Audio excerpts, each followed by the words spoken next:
Students, अब देखें क्रिया है हिंदी व्याकरण में।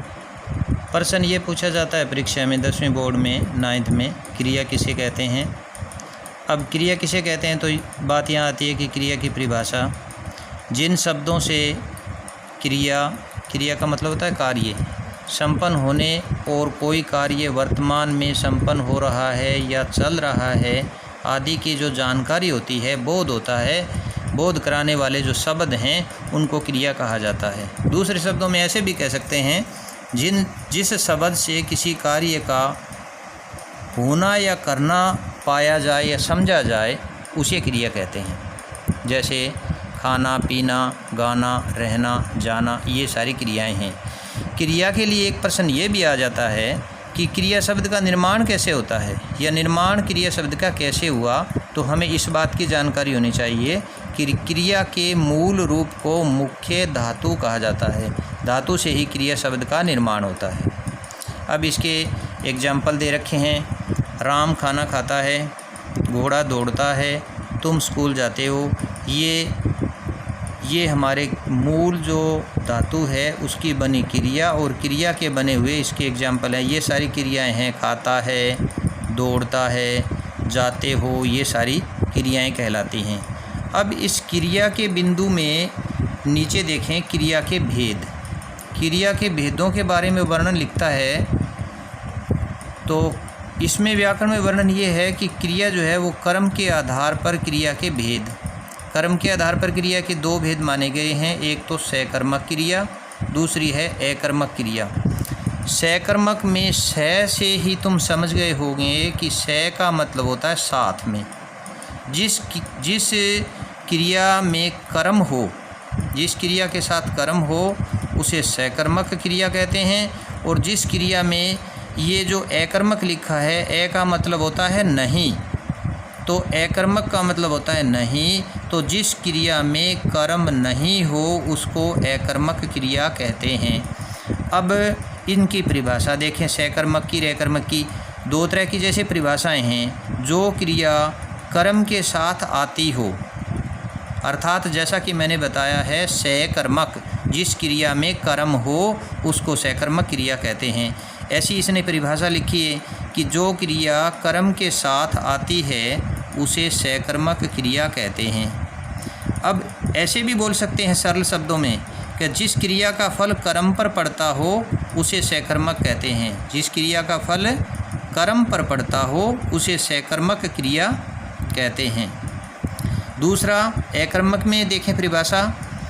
अकर्मक में लिखा है कि अकर्मक क्रिया में कर्म अनुपस्थित रहता है। ध्यान से देखें, अनुपस्थित का मतलब होता है कि इसमें कर्म नहीं होता। या फिर ऐसी परिभाषा बोलते हैं हमारे सरल शब्दों में, क्रिया का फल कर्ता पर पड़ता है। नेक्स्ट पेज पे देखें, आज साथ में इनको समझें। राम फल खाता है, राम फल खाता है ये क्रिया है।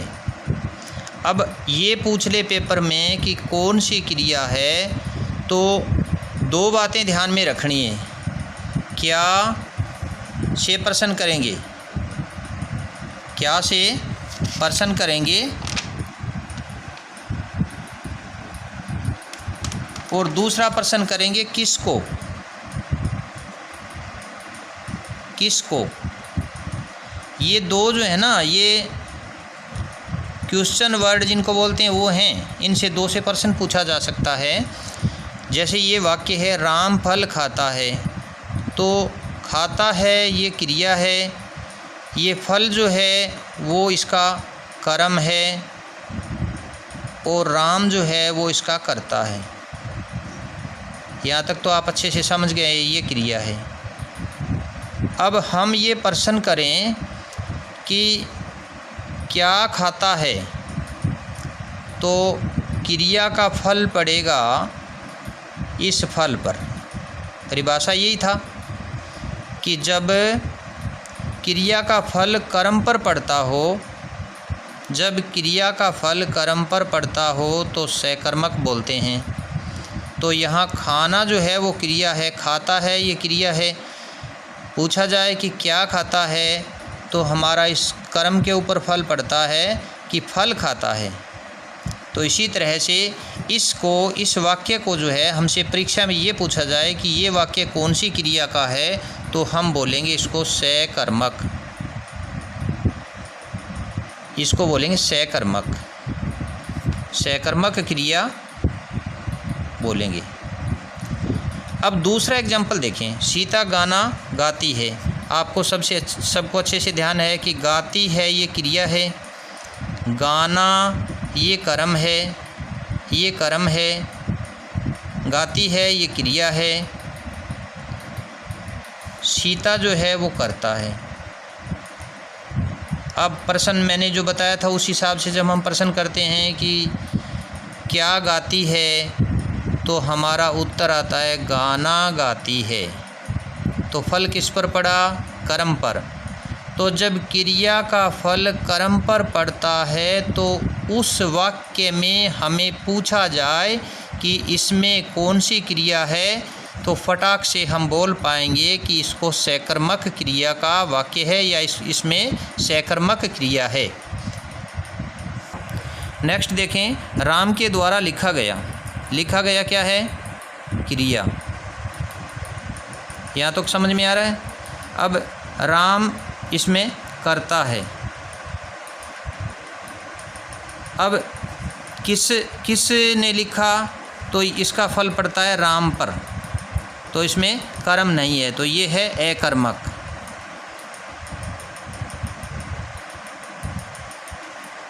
अकर्मक क्रिया है।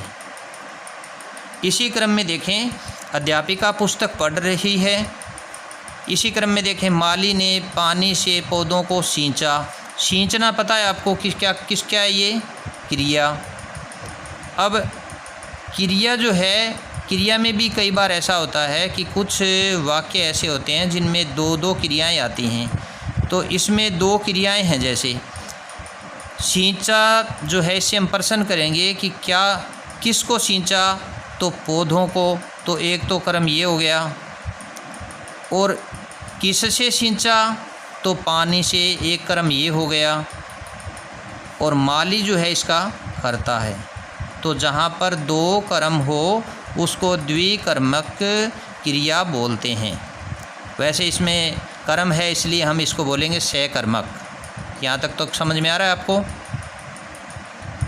सकर्मक क्रिया। अब ये एग्जाम्पल और देख लें। श्याम फिल्म देख रहा है क्रिया है। नौकरानी झाड़ू लगा रही है, ये क्रिया है। पक्षी उड़ रहे हैं, ये क्रिया है। तो अब इसमें कर्म नहीं है, पक्षी उड़ रहे हैं, तो उड़ रहे हैं ये तो क्रिया है।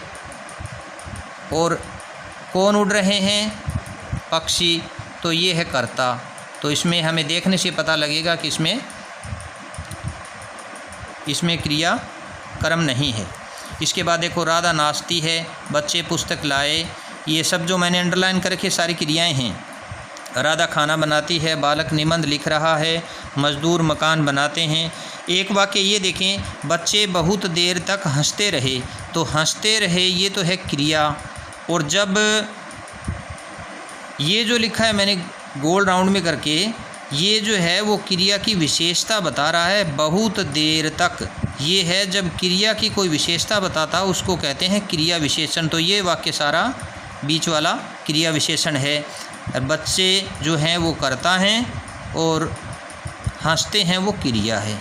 अब बीच वाला क्या था वो तुम्हें समझ में आ गया होगा। इसमें भी कर्म नहीं है, तो इसको भी हम अकर्मक बोलते हैं।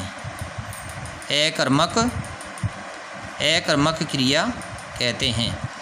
इसके बाद नेक्स्ट एग्जाम्पल में देखो, पिताजी समाचार पत्र पढ़ रहे हैं। समाचार पत्र जो है वो कर्म है और ये इसकी क्रिया है, पिताजी इसका करता है।